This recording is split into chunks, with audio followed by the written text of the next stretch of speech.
panelists. If you are ready to come on up, please do. Again, the concept was entrepreneurship through acquisition.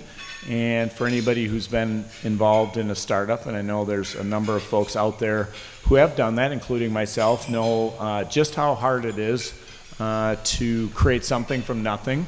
And not that making an acquisition is any easier, because it also has its own challenges, but it's just a different path. So a lot of people think of entrepreneurship as starting a business, and here we're just giving you a different way to look at something, a different perspective on this topic to be an entrepreneur and to grow your own company. So with that, and I have my panelists up here. To my immediate left is Marshall Johnson. Marshall is founder and managing partner of North Spring Partners. In the middle, Ron Leaf, who is a partner at Platinum Management. And then on the far end of the table is Troy Rosenbrook, who's the president at Highland Bank. And I could tell a few funny stories about everybody up here, but we'll save that for a different day, maybe over cocktails or something in the evening.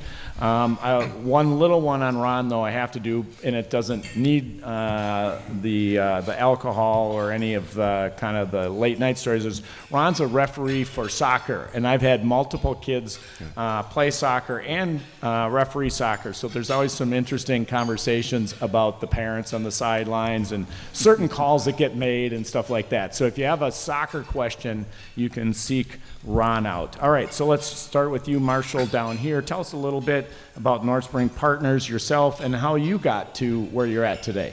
Sure. Thank you all for the opportunity to speak today. Nice to meet all of you and see some good friends here. Two quick stories about the folks to my left.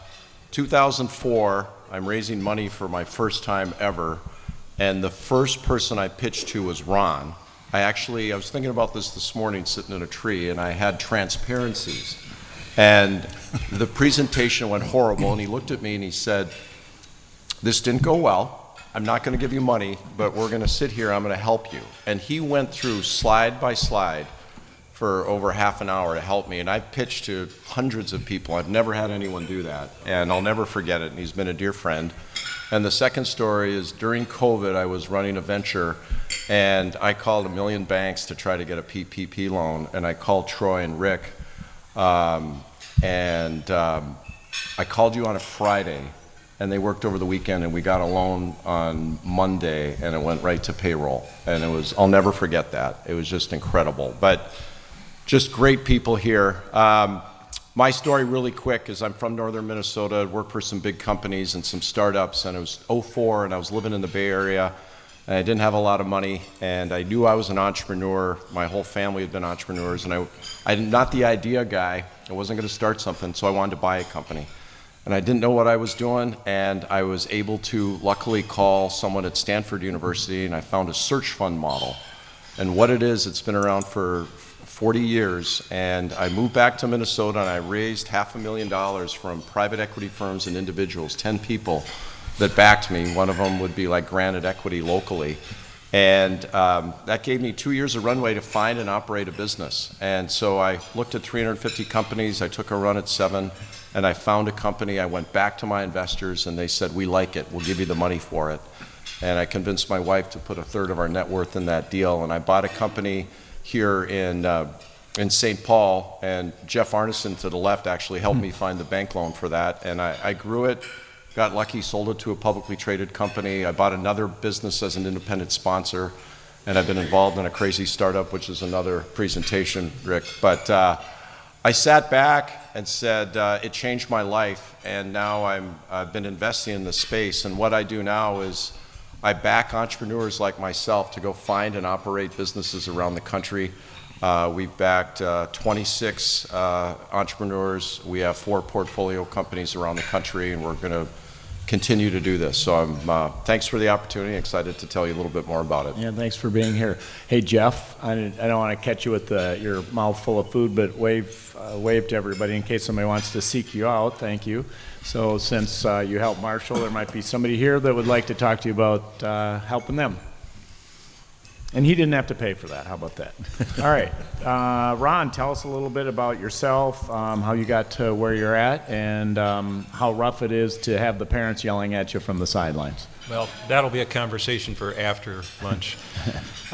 I've got a lot of experience in banking, venture capital investing, and advising on financial transactions.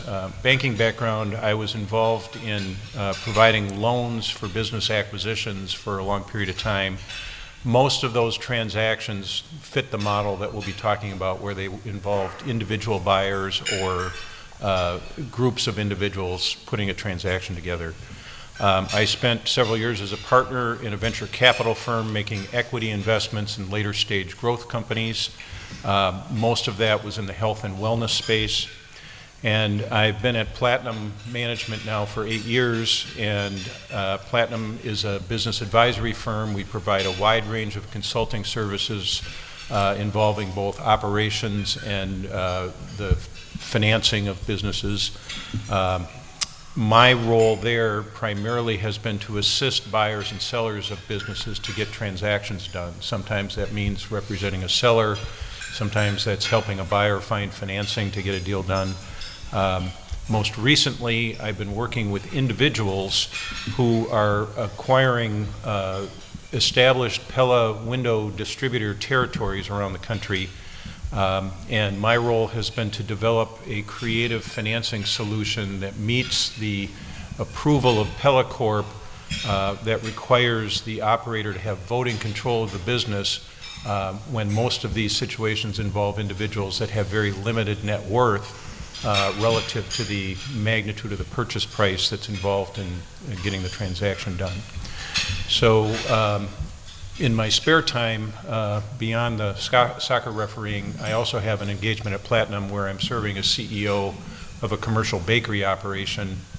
That's a business that Platinum's been managing for a group of investors for several years, and so I oversee that operation, and that keeps me plenty busy with a lot of issues that arise every day in running a day-to-day business. Great. Thanks for sharing with us, and thanks for being here today. And Troy. Yeah, Troy Rosenbrook. I'm the president of Highland Bank. If you don't know Highland Bank, we're a family-owned community bank here in the Twin Cities, 8 locations, really focused on the commercial side of banking. I've been doing this for 39 years, and during that time, it's been a lot of entrepreneur financing, startup financing, as well as acquisition financing. I think, that looks very different in a lot of different circumstances. It's management buyouts, it's spin-offs, it's a wide range of things, and but a lot of transitions in ownership. And so I think I've seen a fair amount of it from a senior lender perspective, not from the investor side, not from the iBank side or something like that. We're typically lending to companies that have credit needs in the $2 to $10 million range, and so that gives you some sense. We're really community banking and lower middle market, not mid-market kind of stuff. Okay. And I've organized this kind of in 4 buckets and then some follow-on questions. I don't know if we're going to have time for audience questions, but if you have one, maybe just sit on it. We'll see where we are at the end, and either you can go up to them. If we don't get to it, you can go up to them after, or see me, and I'll circulate it with them, and we'll try to get your questions answered one way or another. All right, so kind of the first bucket would be approaches to getting the business ownership. And Troy, let's start with you. So how do people actually get into business? Yeah, so there's as many ways as there are people, I think. Some people fall into it accidentally. I mean, the typical start mowing lawns when you're 15 and 10 years later you have a lawn service business. I mean, it can go that way. I wouldn't say that, that's how they all start, but certainly that's a piece of it. Some are inheriting roles or businesses. Some are part of management buyouts or spin-offs, ESOP transactions, things like that. So I think there's a lot of ways that people end up as a business owner without necessarily waking up one day and saying, I want to do that. And of course there are those individuals that really wake up one day and say, I want to do that. And so I think for those people, It's about acquisition. That's really what we're here to talk about today. That's an existing business. It could be a division. We're fortunate to be in a environment here in the Twin Cities with a lot of larger companies.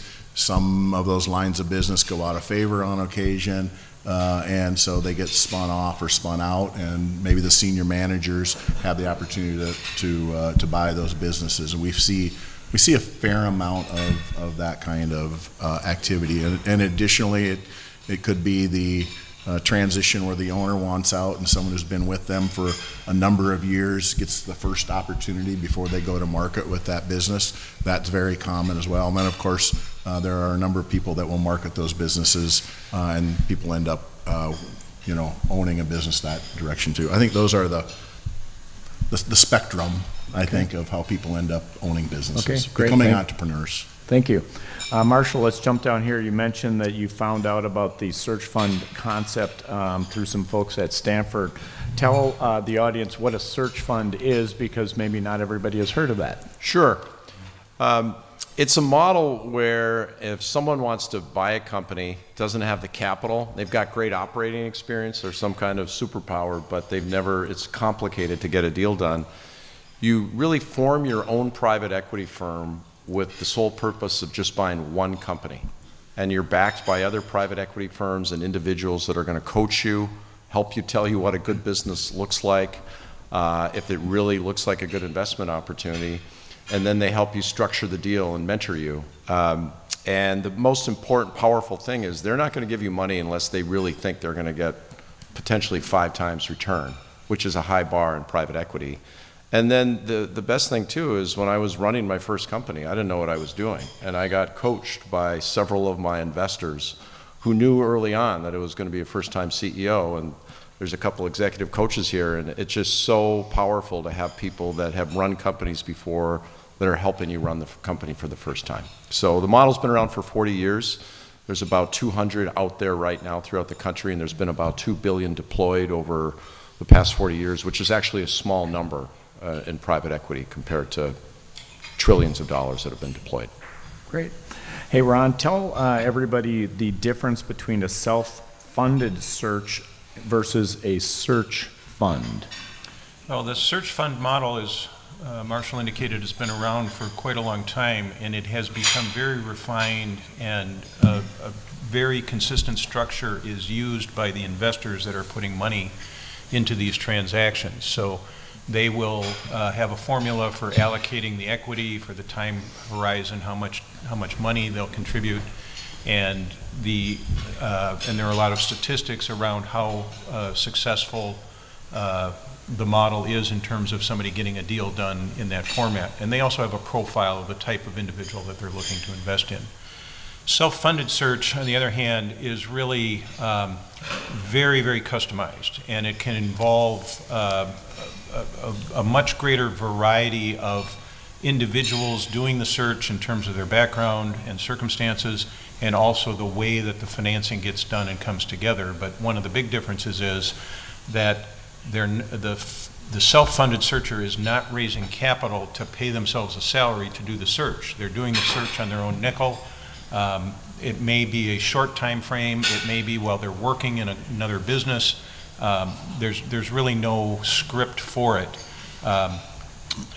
In most cases, those individuals are bootstrapping a transaction, although they may be bringing in family money or high net worth friends. Sometimes you'll see individuals who are known as a fundless sponsor take a transaction to a private equity group that will then give that individual an ownership stake similar to a search fund for the right to fund the entire transaction and own a majority.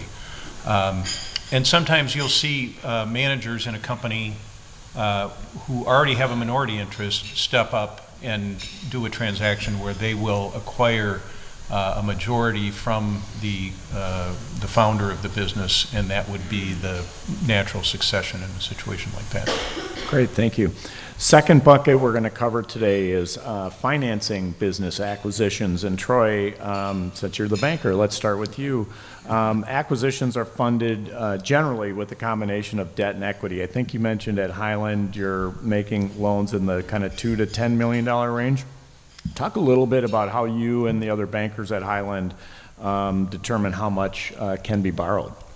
Sure. It's the boring answer, right? But it starts with cash flow. What can the business service? It's a rather straightforward approach, and certainly that can be what can it service historically, what can it service pro forma, but really it starts with cash flow.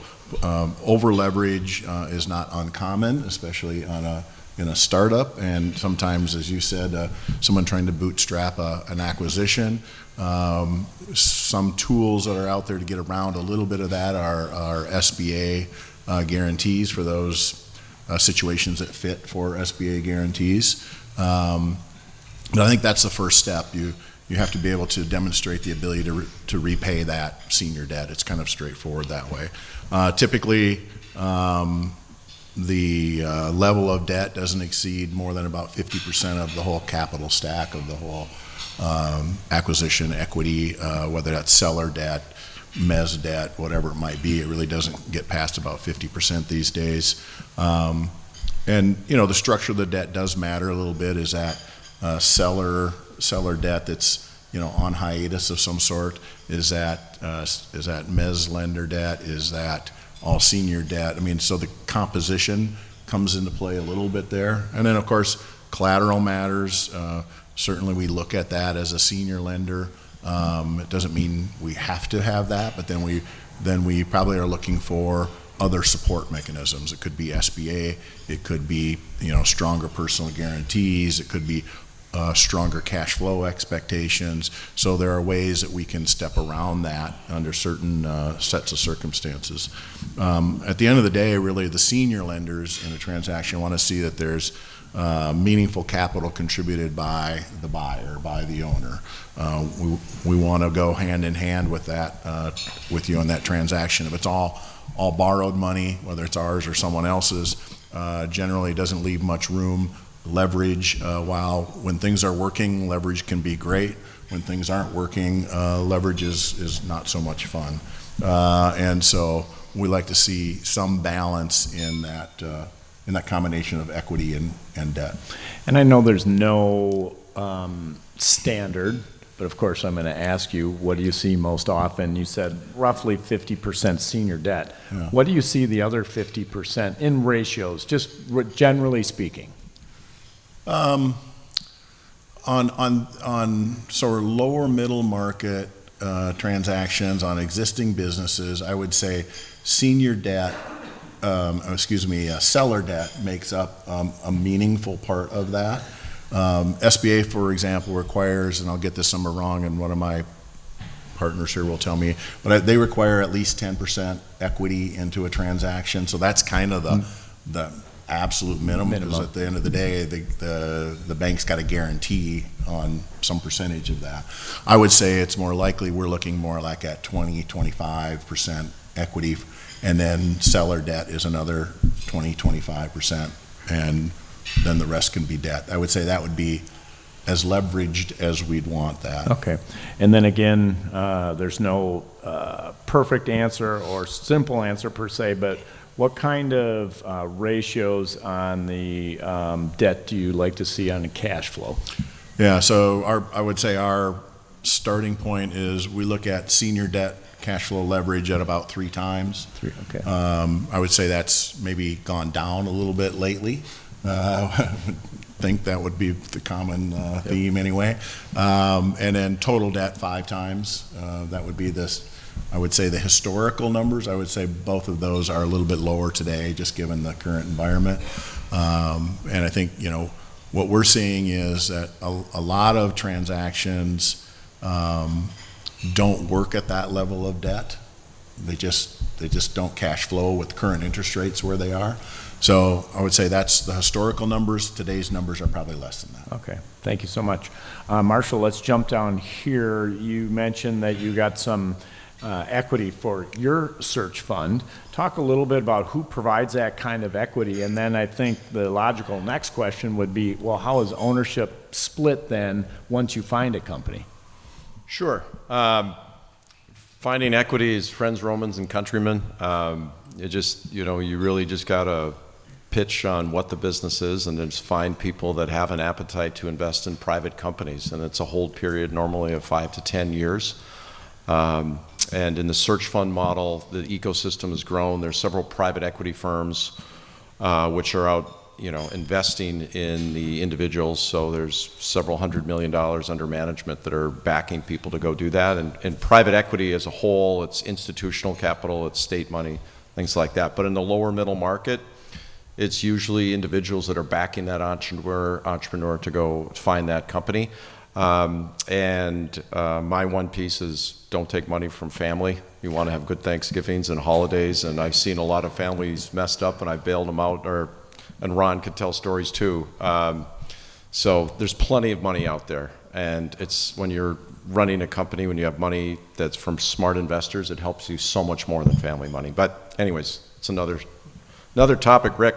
As far as when you're two different models with a search fund, it's very clear on what the ownership is. The entrepreneur starts with zero ownership of that company. Once they buy the company, they get 8 1/3 of the equity in the company. They get 8 1/3 over a 4-year tenure, and they get 8 1/3 over an IRR when the company's sold at a 20% IRR. It's all at common stock, and the investors get their money back at a preferred. So it's a very powerful model where the entrepreneur can own up to 25% of the company. And then with an independent sponsor, because I've done that as well, the normal track is 80-20. The investors get 80% of the profits, and the entrepreneur that buys and operates that company gets about 20% for using other people's money to buy that. There were three, I was taking notes, and maybe some other people are too, the 3 8 1/3. The last 8 1/3 was based on hitting a 20% IRR. The first 8 1/3 was upfront pulling a deal together. It's a success fee. It's a success equity. For finding, and then what was the middle 8 The middle is being in the hot seat for 4 years. Okay. So you've got to be in the seat running that company. And the thing about search funds, there's no employment agreement. You just got to be delivering and adding value. The investors really require that. So you've got to be in the seat, running that company, providing high returns. Okay, great. Thank you so much. Ron, talk a little bit about the difference between the two, the search fund versus the self-funded search, and talk a little bit about where equity comes for that. Might still be friends, Romans, and countrymen. Yeah, it really has been.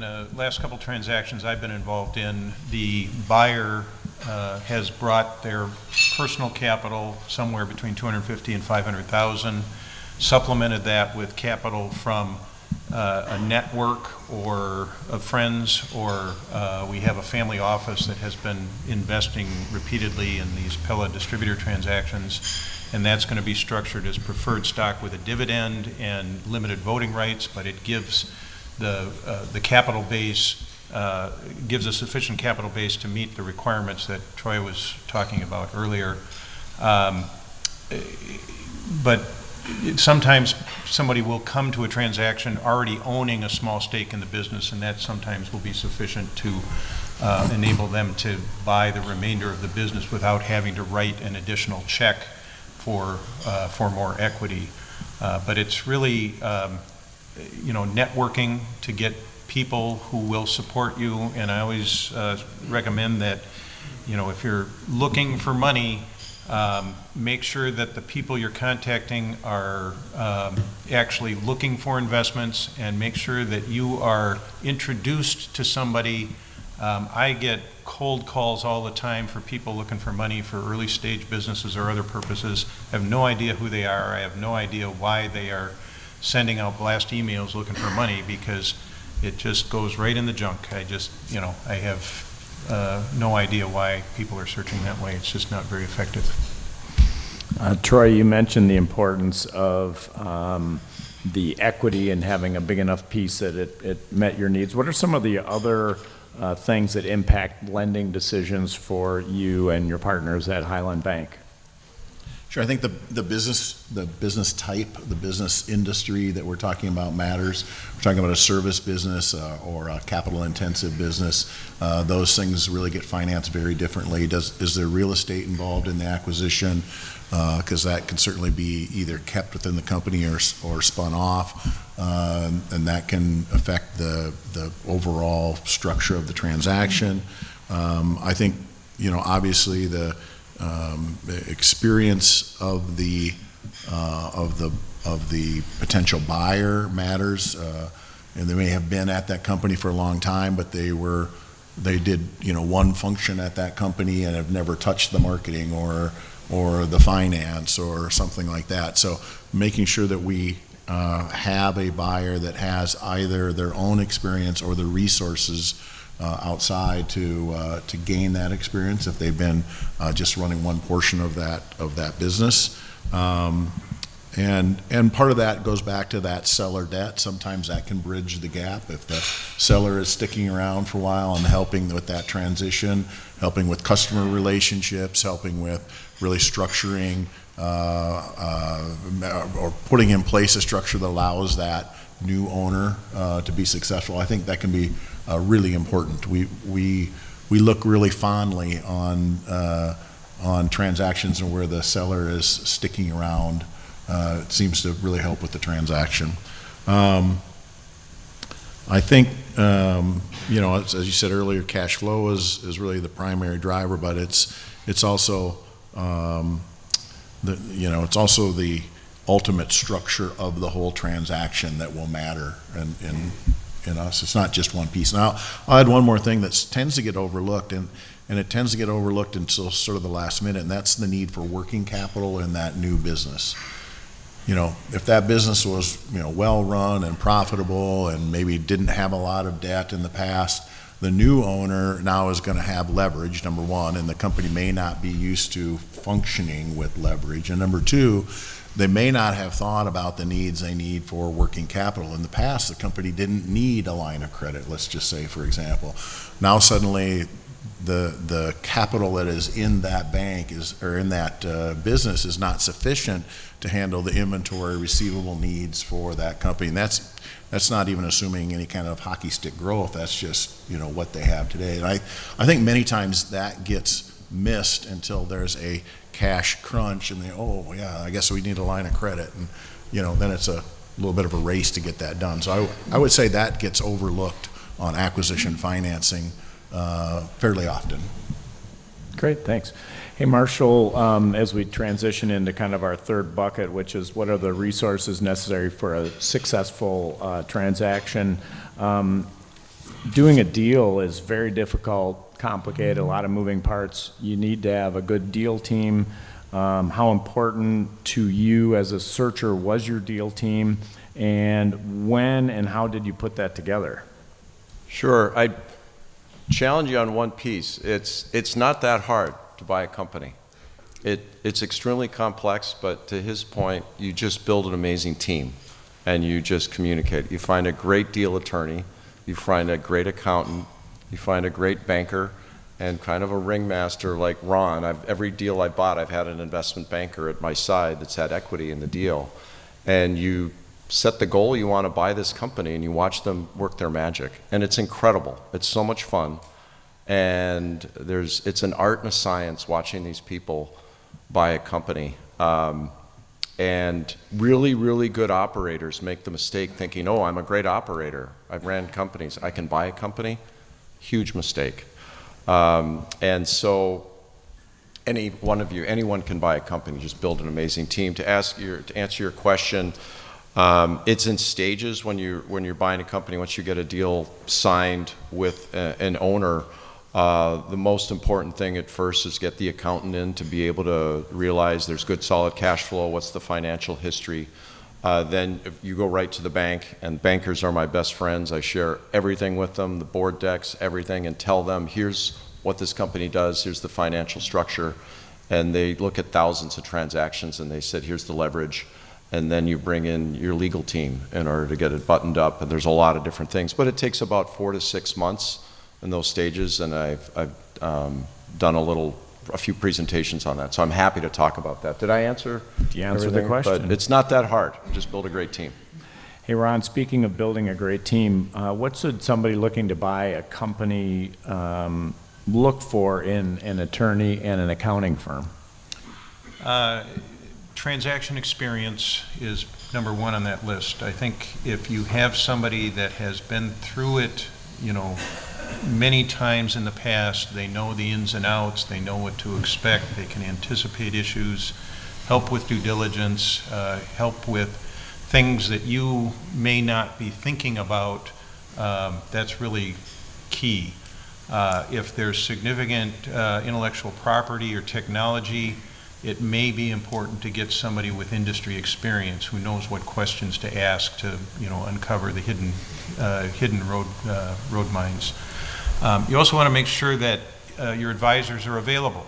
Recently, we had a transaction where my client, the buyer, engaged an attorney, and as we were moving towards some critical deadlines, the attorney backed off and said, "I'm working on something else, I don't have time right now," which was the wrong thing to say. And that firm didn't have backup resources that we could call on to step in. So just having an upfront dialogue, if you know when the deal is happening, is that attorney available to commit to get the deal done in your time frame? From a tax standpoint, Marshall mentioned accounting. You really need somebody from a business tax standpoint that can help you with entity formation, choosing the right entity and tax status. Are you going to be passed through C Corp, S Corp? And in some of our appellate deals, there's been some very complicated compliance issues that we've navigated with the assistance of a partnership specialist. So it really depends on the specific capital structure that you're putting together, how deep in the weeds you need to get with a tax specialist, but you do need somebody to guide you through that if you're not well versed in the choices. And I would say, even before you find a business, get that team set up so they're ready to work when you find the deal. It's harder to, once you have the deal, now you start looking around, get referrals, interview people, find out who you're comfortable working with, and then go from there. All right. And Troy, similar to an attorney in an accounting firm, somebody should look for particular things in a bank. So what should a searcher do when they go out looking for a banking relationship, and when should they start to build that relationship? So long before you need the money. You should have some people that you've had conversations with, so you have some sense of what their experience is in this kind of transaction. There are a lot of very good bankers in our community. Some of them specialize in real estate, some of them specialize in ESOPs. Just like we talked about with attorneys, there are some that are both bankers and banks that are more comfortable with doing transactions like we're talking about here. If you're contemplating a SBA component, make sure that you have a preferred lender as your partner. I think if it's a conventional transaction, talk to them about what kinds of transactions they've done. Talk to them about covenant expectations, capital expectations. This is not the same as the same banker that might be very good at financing that next CNC machine in your operation may not be the one that does the acquisition financing. And so talk to them about what kinds of transactions both they and the bank have done. And if they're not familiar with talking about cash flow leverage or those kinds of terms, it's probably not the right banker. It doesn't mean you can't get it done, but if it's any kind of complication to it, if they can't talk about what the rules are around seller debt for SBA, for example, there are some very specific rules about what that can and can't look like. So have those conversations up front. I think if you just sit down and talk with them about capital structures, I think you'll learn pretty quickly whether or not this is an area that they're comfortable in. And have the conversation about collateral. Some lenders are very firm on that. Some will accept some kind of airball with the right kind of structure. So if you're contemplating a service business, for example, that's going to be pretty much collateral short, you probably should have that conversation up front. If you're a capital intensive business where you got a bunch of equipment, that might look a little bit, different. Okay, great. Say, Marshall, so you raised a search fund. Tell everybody a little bit about that process. And then if somebody has been successful raising a search fund, how often are they typically able to find a company to acquire? And then if you look back over time, how have search funds performed financially? You'd see stats on venture capital funds and private equity funds and such, but any information on how search funds have performed historically? Sure. As far as forming the fund, I think it's you just have to do a lot of soul searching and say, my one thing I really want to do is buy and operate a company. And you just said, I'm just going to go all in, and my phrase was burn the boats. And I had 2 young kids. I told my wife we're quitting the job and we're moving back to Minnesota where I want to be the rest of my life, and we're going to find a great company and run it. And I just ran around and visited with everyone in town I could meet and just told them my vision, and a lot of people believed in me, and I'll never forget it. And I had 12 investors that said, I'll write a check on your back, and we don't even know what the company is. And I could be in tears today. It's incredible. And they're still lifelong friends. And so, whatever you put your heart to, you just do it. There's a lot of different models. It's all been done before. It's not that hard. You just find your model and, build just go for it. So I'm happy to talk about that. I get choked up. But as far as the stats, Stanford University does a report every 2 years, and I memorized it. I love it. It's of people that do a search fund, 70% get a deal done, 30% fail. And that's not failure. You learn a lot along the way. I know a lot of people that didn't get a deal done, and they're just wildly successful and happy people. Of those 70% that get a deal done, 75% of them are in the money, meaning they return money back to their investors. And so it's which is extremely high. And the returns Stanford's looked at every company that's been bought and sold over 40 years over this model, and the returns are 5.2 times cash on cash, 35% IRR, which is really double private equity returns. And I even was very, very, very lucky, and I got a higher return on my deal, and my partner did as well. And so it's a pretty powerful model, and that's why I've dedicated my business life to it. So, great, thank you. Hey, Ron and Troy, I've known both of you for many, many years. I know you both have a bunch of success stories. I was going to touch base on those, but there's a couple other things I'd like to get to, and where the time is, I'm going to jump to those. For whatever it's worth, if anybody wants to seek the folks out on the panel, I know they'd all be open to talking to you, and I've worked with all of them, so they'd be great people to talk to about your journey if you would like. So I have a handful of questions here that I deemed to be in the lightning round. So 30 seconds or less. Give me the top trait that you like to see in an attractive business. Repeatable income, and I would say lack of concentration in revenues and customers. Above average profit margins. growing industry and bigger companies ahead of you that you can take market share from the companies in the space. Okay, the flip side of that coin, what's a commonality or two that you see in underperforming businesses? Failure to act on issues or to even acknowledge that the issues exist, so avoidance. The owner and the owner can't distinguish himself from the business. I think they're one and the same. And I'd add to that, really someone who doesn't have the capabilities in all aspects of that business. They do sales really well, or they do budgeting really well, but they don't have all of it. And I think that comes out pretty quickly. Customer concentration and just flat industry growth. People buy companies thinking, oh, I can really supercharge it with marketing and all that, but if the industry is not growing, it's tough to grow the company, and you're kind of in a stalemate.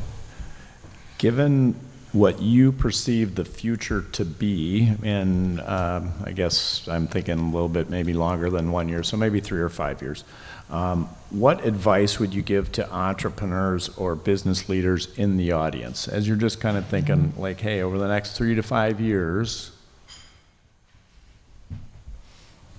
That's just these are all just wonderful questions. Mine would be is just build an amazing team, a management team, a company, communicate clearly with them, and advisors, and share everything with them. We shared our board decks with our banks, our everybody, and when challenges come in the economy, everybody's educated on your whole team, and you can navigate it and say, how are we going to get through this? Because there's going to be challenging times that come and go, but if the whole company and your advisors are all under the tent, you can get through anything. I've blown bank covenants twice, and the company's performed really well. And I told the bank, I go, we've got a really tough challenges coming here. I was running a company in the recession of '08, and I didn't know what the heck I was doing. And I went to my investors and said, we're in trouble here. And we went with the bank, and they helped us refinance and save the company and 150 jobs, and the company performed really well. But I was honest and just told everybody what's going on. So recognize your strengths, understand your limitations, and use the team to supplement your capabilities, and rely on that team. Don't try to do it all yourself. Yeah, I mean, my crystal ball isn't any better than anyone else's, so looking into the future is a crapshoot, I think. But I would say the one thing that holds through in the past and will in the future is really having good financial information, and you as the owner understanding that financial information. I think that's sort of goes through all time. And what about advice as you look back on your careers? What was a bit of advice that you wish you would have received earlier? Mine's the Pareto principle. Everyone's got a superpower. Focus on that and outsource everything else. Just focus on your God-given talent and go for it, and find people to do everything else. Work at visualizing where you want to be off into the distant future. Maybe it's a 10-year goal, but have a long-term vision, develop it, and then work towards it.